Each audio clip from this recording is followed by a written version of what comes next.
mwebwe mumaze gushika rero ngaha muri uyu mwaka mpera za 2023 mukabona ino nzu yanyu twubatse mwebwe mwimvise gute mbere kwa Anne Annelise ebaga twarashitse ndatangara kabukora twe twashije mu ijoro ndaratangaye kweri ndaragenda hanze baraca amatara ndayiraba ndayifotora mvuga ati ibintu mwakoze kweri ni byiza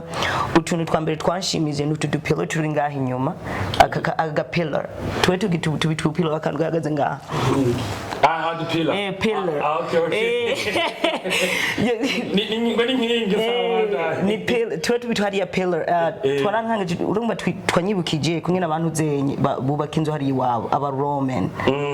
Roman Empire kero kunikweni intuze inzu yabo bayuka iyi design rero yacinye buca kujya iyi ceiling mwasizemo kwe n'amatara ngena mwayinjiza indani neza cyane kweri ivyumba mwubace mwabigize binini